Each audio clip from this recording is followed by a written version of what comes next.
Katana Zero es un juego de culto. Ha vendido más de 1 millón de copias desde su lanzamiento en 2019 y si bien no es conocido en el escenario mainstream, tiene un firme grupo de reivindicadores que lo recuerdan como un gran título, cuando no como uno excelente. El juego es un ping pong emocional que te lleva a todas las cadencias narrativas que te imagines. Es cinemático, pero también está fuertemente atado a lo mecánico. Es exigente y tenso durante el gameplay, pero también calmo en intervalos. Todo al ritmo de música de altísimo vuelo y un mundo que se construye frente a vos a medida que avanzás.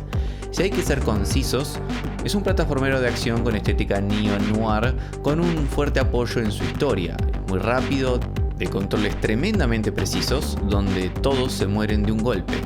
Si no le prestas atención vas a creer que es corto, pero si te dejas llevar por su ritmo vas a entender que más que corto es un juego que dura lo suficiente. Katana Zero es un título nacido de la meticulosidad de su autor y su deseo de celebrar algo. En una entrevista de 2016 a Game Reactor, Justin Stander, creador del juego, curiosamente, al hablar de inspiraciones, el dev no habló de juegos, sino de películas y épocas. Habló de los 80, de películas y sonidos de esa década y también de películas de samuráis, pero no mencionó juegos. En 2017 fue consultado nuevamente por inspiraciones, esta vez sí mencionando juegos, pero no supo dar una referencia. Mencionó que si bien había juegos donde te podías morir de un golpe como Hotline Miami, realmente no lo tuvo presente al momento de desarrollar Katana Zero. Y creo que es creíble porque si bien es cierto que Hotline Miami es un juego de culto que te planteaba las cosas de esa forma, un juego frenético, donde te morías de un golpe y los bucles eran cortos, la realidad es que lejos estaba de ser el primero en plantear algo así en la historia de los videojuegos, claro. En una entrevista posterior, dijo que Katana Zero es una película que no existe, pero hubiese querido que existiera. Entonces, hice un juego sobre esa historia. Y este título, además de tener una clara dirección artística, definitivamente está enfocado con precisión quirúrgica en contar algo. Hasta en sus pasajes más vagos y confusos, Katana te da la sensación de que nada ha sido librado al azar. Cada escena es un mensaje claro, cada pasaje oscuro es también una decisión brillante de su creador, que, acertado o errado, ha elegido un camino. Deshilachar la historia es una pena para los que no han probado el juego hasta hoy. Aún con tantos años entre este video y el lanzamiento de Katana Zero, prefiero respetar lo que este juego tiene preparado para los que se animen a probarlo. Pero la premisa, sin caer en spoilers, es la siguiente. En un mundo ficcional de posguerra, un samurái errante bajo el nombre Código Zero está trabajando para una organización secreta. Mientras es sometido a un experimento de mejora de soldados, intenta reconstruir su pasado, olvidado por razones que desconoce. El experimento en cuestión consiste en la ingesta de un compuesto llamado Cronos, una sustancia capaz de hacer que sus usuarios perciban el tiempo de un modo diferente. Tal es así que Zero tiene la habilidad de la precognición, que le permite anticipar circunstancias que pueden presentarse en sus misiones, dándole una gran ventaja en los combates. Sin embargo, estos beneficios no vienen sin efectos secundarios que complicarán severamente la vida del protagonista a lo largo de su camino. Lo importante de esta información que se nos provee es que, por un lado, el juego la empuja narrativamente sin olvidarse de ningún elemento. Pero es curioso cómo también se transfunde por vía intravenosa las mecánicas del juego. Te pone en las hojotas de un asesino tan letal como atormentado que vive al filo de la muerte permanentemente y no desperdicia ni un movimiento ni segundo en su danza de espadas. A cada intento fallido, el juego lo recepta como un plan descartado por nuestro protagonista, algo que en realidad no sucedió, algo que imaginó, mientras elabora la mejor estrategia para acabar con todos los enemigos en esa escena. La espada es letal, pero en este título todas las vidas valen lo mismo y salvo los jefes, todos mueren de un golpe. Ellos y vos también. En las palabras del creador, la idea de los planes y probar y fallar hasta acertar nos reconcilia con el concepto de que la muerte es insignificante en los videojuegos porque nadie muere realmente. La narrativa sugiere que no te moriste porque de hecho el fracaso nunca sucedió. Simplemente tu idea no funcionó y tenés que pensar una estrategia mejor. Todo está en tu cabeza, como en un videojuego. Nuestro protagonista vuela. Va a toda velocidad, salta y camina por las paredes con tremenda agilidad, mientras blande su espada tanto para acabar con sus objetivos como para repeler los proyectiles que puedan intentar alcanzarlo. Entradas violentas pateando puertas, valiéndose de objetos del entorno, crean un clima de explosión cada vez que irrumpe en una habitación. Las sustancias que recorren sus venas le dan poderes relacionados a la manipulación del tiempo, pudiendo ver todo más lento en ciertas instancias de la partida. Al final de cada escenario vemos el registro que las cámaras de seguridad hicieron sobre el asalto de Zero, dando una recompensa al jugador que puede ver la acción en una sola secuencia fluida, al mismo tiempo que insiste en su afán de no romper la magia del mundo que el juego está creando a cada momento, como si de hechicería se tratase.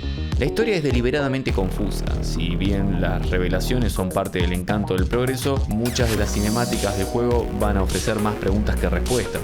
Existe un sistema de diálogo que no produce cambios sustanciales en el curso de los eventos, sino que en todo caso genera otros diálogos que modifican de alguna forma la relación con los personajes. El guión no es pretencioso ni complejo, pero es inteligente y el ritmo que tiene te da tiempo para hacer un retrato de los personajes a través de las conversaciones, acompañado por el arte pixel entre complejo y sintético, maravillosamente animado, que le dan vida a los personajes en cada secuencia. Cada elemento lo imbuye de personalidad, no al juego, sino al mundo dentro del juego.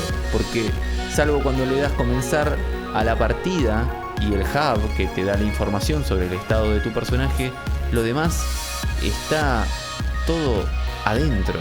Todo es parte del mundo. El juego tiene dos finales, de hecho, y evidentemente uno es canónico y el otro no, pero a su vez no tenés forma de asegurarlo porque nada es confiable realmente. Incluso la música, que es maravillosa por cierto, no es algo que simplemente suena de fondo, es la música que Zero pone antes de empezar una misión, que se altera cuando el tiempo transcurre más lento o vuelve hacia atrás, y suena diferente si Zero se quita un auricular para hablar con alguien. Y es un excelente recurso que vuelve la música orgánicamente parte del juego, conociendo al mismo tiempo algo más de nuestro personaje tan enigmático. No es un recurso que todos pueden usar todo el tiempo, tampoco es una idea tan loca, se ha utilizado en el cine muchas veces anteriormente. No es tan única, pudo habérsele ocurrido literalmente a cualquiera, pero se le ocurrió a este tipo, lo aplicó y aquí está hoy. Y eso es arte, el oficio de tener las mismas herramientas y procedimientos disponibles que todos los demás y sin embargo combinar todo de una forma tan especial que se vuelve tu mensaje, tu impronta. Eso es dar verdaderamente vida a algo, eso es un juego que está vivo. Mucha gente cree que Katana Zero es un sofisticado mensaje en contra de la violencia, como también se decía de Hotline Miami. No voy a hablar de este último en este video, pero respecto a Katana me permito dudar. A juzgar por las influencias de Standard, su deseo de contar algo en un código parecido a ese mundo particular del cine que lo cautiva, y la forma en que está contada la historia de este título, no creo que haya un mensaje muy complejo que descifrar. No busca glorificar la violencia, pero tampoco denunciarla o comentarla. Katana Zero es simplemente la historia de un hombre culpable de su destino, que está encerrado en una prisión de violencia y mentiras del que sabe que no podrá salir jamás. Sin embargo, sigue buscando una forma de escapar. Porque quizás para él ya sea demasiado tarde, pero no para los inocentes que están encerrados con él. Esto claro, asumiendo que todo lo que está viendo a su alrededor es real y no un producto de su imaginación. Aunque en rigor es compacto, fue desarrollado durante 6 años y como consecuencia de eso está pulido hasta la médula. No creo que sea un juego sofisticado, creo que es un juego desarrollado con intención e inteligencia que muchas veces puede ser más valioso que lo primero. Un estudio de desarrollo tomó todas las fortalezas que tenían en su arsenal y las acomodó de una forma tal que el resultado es mucho más que la suma de sus partes. El resultado es un mensaje, una historia. No es un ensayo sobre la violencia, no es una carta abierta en contra ni a favor de nada, es una historia contada con todos los recursos que un juego de plataformas te puede dar y las ideas que un creador tenía en su cabeza en un momento de su vida. Y nada más, ni nada menos. Es fenomenal, o al menos eso creo yo. ¿Qué piensan ustedes? A todos, muchas gracias por quedarse hasta acá. Si les gustó el video pueden dejar un pulgar para arriba y si todavía no lo hicieron suscribirse y activar la campana para que les lleguen las notificaciones cuando haga un video nuevo y compartir el video si tienen a alguien que quizás le puede llegar a interesar. Tenía ganas de hablar de este juego hace mucho tiempo. Lo terminé en Nintendo Switch hace algunos años y lo compré en PC hace relativamente poco.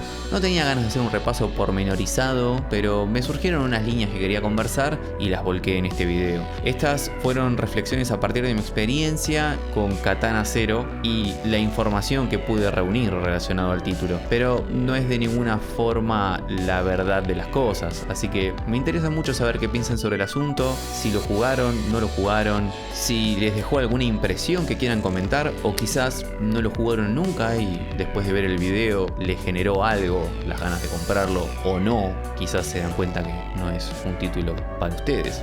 Bueno, sin más para agregar me voy yendo y será hasta otro momento.